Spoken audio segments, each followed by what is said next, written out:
Mr. Chairman, thank you. Mr. Camacho, thank you so much. I want to congratulate you and your team for the great job you've been doing, especially you over the last 14 years. Indeed, you guys have been a great partner with the county and with the state in serving Arizona.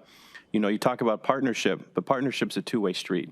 And for me, government has to do more in terms of doing more to help facilitate these headwinds that we're going to be facing over the next 5, 7, 10 years. One way that I see from my political philosophy is that government's role is to do no harm, right? To do as least as harm as possible.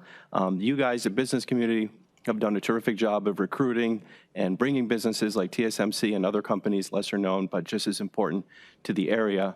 But I fear that politicians in the state are concentrating or worried about issues that don't matter as much or that are kind of sideshows. When you talk about water, when Mr. Gallardo talks about housing, I think about workforce development, investment in education.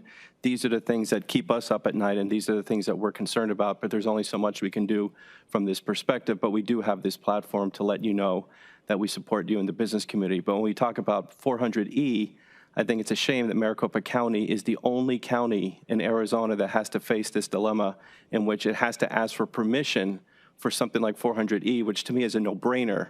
That should be on the ballot and at least allow the voters to decide. So I hope and I wish you good luck, and we're going to work and support you on making sure that that gets brought back.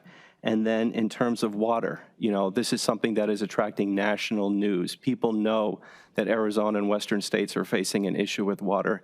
It takes real serious people. It takes people that are willing to sit down at a table, not point fingers at each other. We're all in this together. We're all Arizonans. We're going to have to figure this out.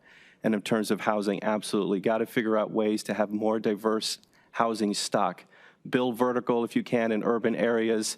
Allow people to realize that they moved here 5 or 7 years ago. Someone opposed their housing project in a subdivision that they now enjoy and live in.